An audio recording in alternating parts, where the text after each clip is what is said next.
السلام علیکم 9th class, کیسے ہیں آپ لوگ؟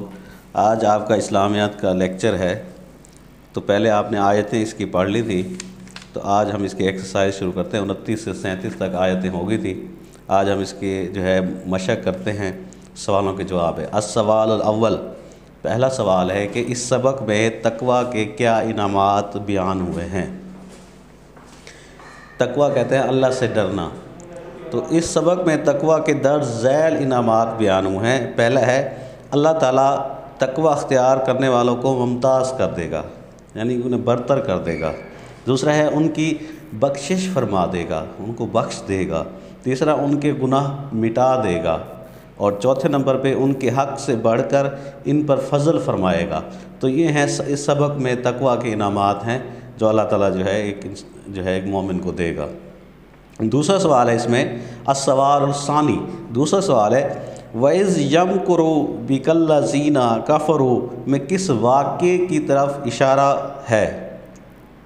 اب اس کا جواب ہے کہ درج بالا الفاظ کا مطلب ہے اور اے نبی اس وقت کو یاد کرو جب کافر لوگ آپ کے بارے میں چال چل رہے تھے۔ ان الفاظ میں ہجرت مدینہ سے قبل آپ صلی اللہ علیہ وسلم کے خلاف کفار کی اس سازش کا ذکر ہے جنہوں نے دعوت اسلامی کو روکنے کے لیے نبی کریم صلی اللہ علیہ وسلم کے خلاف کی۔ جب کفار دعوت اسلامی کو دبانے، ختم کرنے اور اس کی اشاعت پھیلنے کو روکنے میں ناکام ہو گئے تو بالآخر ان کے سرداروں نے منصوبہ بنایا کہ آپ سے نجات پانے کے لیے ضروری ہے کہ محمد صلی اللہ علیہ وسلم کو قید کر دیں، جلا وطن کر دیں۔ جلا وطن کا مطلب ہے اپنے وطن سے نکال دیں، یا نعوذ باللہ جان سے مار ڈالیں۔ آخر کار انہوں نے آپ کے قتل کا منصوبہ بنایا، سازش بنائی، جس کی وجہ سے آپ مدینہ منورہ کی طرف ہجرت کر گئے۔ اللہ تعالیٰ نے ان الفاظ میں اس واقعے کی طرف اشارہ کیا ہے۔ تیسرا سوال ہے السوال الثالث کہ کفار کے مقابلے کے باوجود اللہ تعالیٰ نے ان پر عذاب کیوں نازل نہ کیا؟ جواب اس کا اللہ تعالیٰ کا یہ دستور ہے کہ وہ نافرمان قوم پر عذاب نازل کر کے اسے ختم کر دیتا ہے، لیکن عذاب اس وقت تک نازل نہیں کرتا جب تک کہ پیغمبر اس قوم میں موجود ہوتا ہے۔ جب تک پیغمبر اس قوم میں موجود ہے اس قوم پر عذاب نہیں آتا۔ اسی طرح مکہ کے کافروں کے عذاب کے مطالبے کے باوجود ان پر عذاب اس لیے نہیں ہوا کہ مکہ میں رسول اکرم صلی اللہ علیہ وسلم موجود تھے اور اللہ پر ایمان لانے والے ایسے لوگ بھی تھے جو اللہ سے مغفرت طلب کرتے تھے، اللہ سے معافی طلب کرتے تھے۔ تو یہ ہے کفار کے مطالبے کے باوجود اللہ تعالیٰ نے ان پر عذاب کیوں نازل نہ کیا، تو یہ وجوہات ہیں۔ اب اس میں سوال الرابع ہے، چوتھا سوال ہے کہ مندرجہ عبارات کا مفہوم بیان کریں۔ جو عبارت دی جاتی ہے اس کا مفہوم، ترجمہ اور مفہوم بتانا ہے۔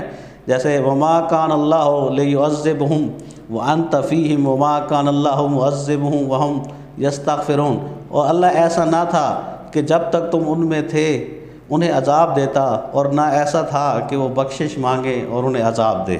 اب اس کا مفہوم ہے کہ اس آیت کا مطلب ہے کہ اللہ اس وقت تک نافرمان قوم پر عذاب نازل نہیں کرتا جب تک کہ اس قوم کا نبی اور نیک لوگ ان میں موجود ہوں۔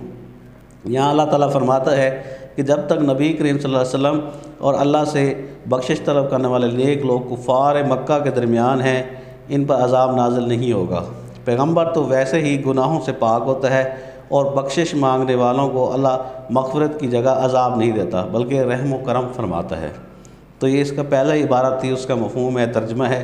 دوسرا ہے بے ہے، الف ہو گیا، یہ بے ہے۔ ان الذین کافروا ينفقون اموالهم لیصدوا عن سبیل اللہ فسینفقونها ثم تکون علیہم حسرۃ ثم یغلبون۔ اب اس کا ترجمہ ہے جو لوگ کافر ہیں وہ اپنا مال خرچ کرتے ہیں کہ لوگوں کو اللہ کے راستے سے روکیں، بس ابھی خرچ کریں گے مگر آخر وہ خرچ ان کے لیے موجب افسوس ہوگا اور وہ مغلوب ہو جائیں گے، ناکام ہو جائیں گے۔ اب اس کا مفہوم ہے کہ ان آیات میں کفار مکہ کی طرف اشارہ ہے جنہوں نے اسلام کو ختم کرنے کے لیے مسلمانوں پر حملہ کرنے کا منصوبہ بنایا۔ اس منصوبے کی تکمیل کے لیے، مکمل کرنے کے لیے انہوں نے بہت سا مال خرچ کیا، پیسے خرچ کیے، جنگی ساز و سامان اکٹھا کیا، مال خرچ کرنے کے باوجود جنگ بدر میں انہیں شکست ہوئی، ناکام ہوئے، اللہ تعالیٰ نے فرمایا کہ اس طرح وہ ابھی اور خرچ کریں گے، لیکن اپنی طاقت بڑھانے کے باوجود انہیں ناکامی کا سامنا کرنا پڑے گا۔ تو یہ عبارات تھیں، اس کے مفہوم تھا۔ اس کے بعد سوال آ جاتا ہے کہ اس میں معروضی سوالات ہیں، یعنی کہ جو اس میں جو آپ کو خلاصہ ہے اس میں دیے گئے ہیں، تو وہ بھی آپ نے یاد کرنا ہے۔ مومنو، اگر تم اللہ سے ڈرو گے تو وہ تمہارے لیے پیدا کر دے گا۔ 4 جواب ہیں، ان میں سے صحیح ہے تو صحیح جواب میں بتا دیتا ہوں۔ امر فاروق صحیح جواب ہے۔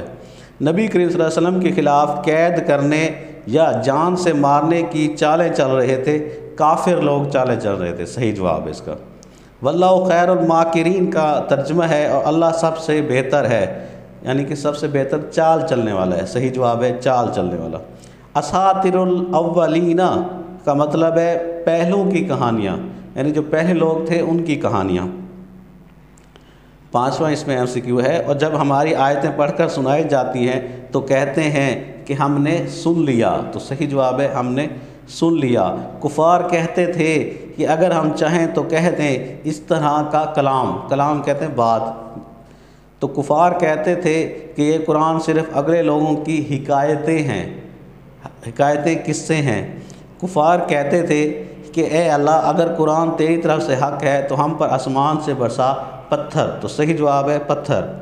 9واں MCQ ہے عذاب علیم کا مطلب ہے تکلیف دینے والا عذاب، عذاب علیم تکلیف دینے والا عذاب اس کا صحیح جواب ہے۔ اور اللہ تعالیٰ ایسا نہ تھا کہ جب تک تم ان میں تھے انہیں دیتا عذاب۔ مومنو، اگر تم اللہ سے ڈرو گے تو وہ تمہارے لیے امر فاروق پیدا کر دے گا اور تمہارے مٹا دے گا تمہارے گناہ، تو صحیح جواب ہے تمہارے گناہ۔ 12ویں نمبر پہ MCQ ہے اللہ تعالیٰ کے فرمان کے مطابق، حکم کے مطابق مسجد حرام کے متولی تو صرف ہیں پرہیزگار لوگ، متولی جو دیکھ بھال کرنے والے ہیں پرہیزگار لوگ ہیں۔ مکا کا مطلب ہے سیٹیاں، مکا کا مطلب ہے سیٹیاں۔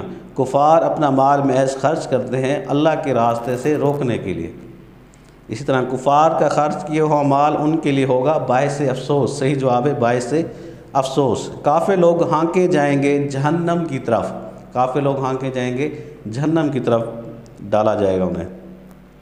کفار دوزخ کی طرف ہانکے جائیں گے تاکہ اللہ تعالیٰ کر دے انہیں ناپاک کو پاک سے الگ کر دے، ناپاک کو پاک سے الگ کر دے، یہ صحیح جواب ہے۔ حسرتاً کا مطلب ہے پچھتاوا، حسرتاً کا مطلب ہے پچھتاوا، افسوس۔ یہی لوگ خسارہ پانے والے ہیں کافر، صحیح جواب ہے اس کا کافر۔ فیرکموہ کا مطلب ہے وہ جمع کرے، فیرکموہ کا مطلب ہے وہ جمع کرے۔ تو یہ اس کا جو ہے آج کا آپ کا لیکچر تھا، امید ہے آپ کو سمجھ آئی ہوگی 9th کلاس کا۔ کل جو ہے ہم اس کے مختصر جوابی سوالات جو ہے پرسوں اس میں کریں گے۔